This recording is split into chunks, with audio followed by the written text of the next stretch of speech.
ये गीता का सबसे प्रचलित श्लोक है, यदा यदा वाला धर्मस्य।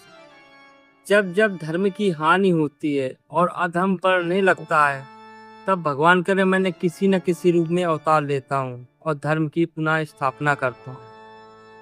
बात समझे? बात देखो, समय के साथ समाज में कुरीतियां फैल जाती है। समय के साथ समाज में तो उनको दूर करने के लिए भगवान अवतार लेते हैं। बीच बीच में उनके पैगंबर भी रहते हैं। पैगंबर का मतलब ये हो गया, अब जैसे दयानंद सरस्वती देख लो, विवेकानंद देख लो, गौतम बुद्ध देख लो, ये क्या है?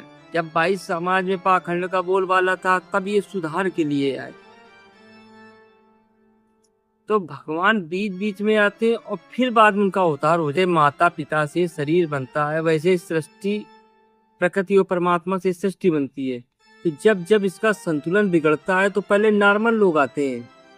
अवतार डायरेक्ट नहीं हो रहा।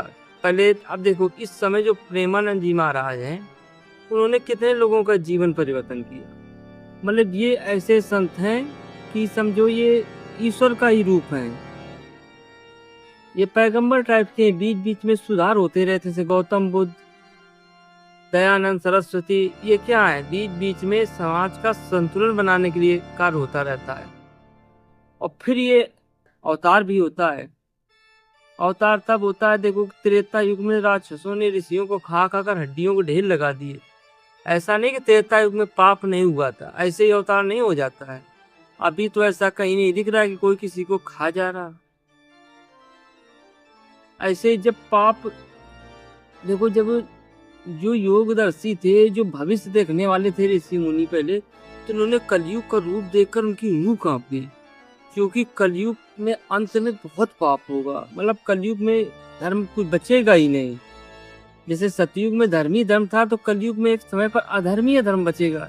धर्म का एक पोल भी नहीं बचेगा, एक स्तंभ भी नहीं रह जाएगा।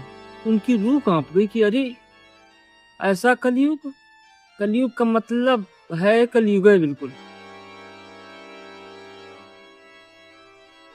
तो इस श्लोक में कहने का मतलब भगवान की यही है कि जब जब धर्म की हानि होती है और धर्म बढ़ने लगता है, तब मैं किसी न किसी रूप में अवतार लेता हूँ और धर्म की पुनः स्थापना करता हूँ।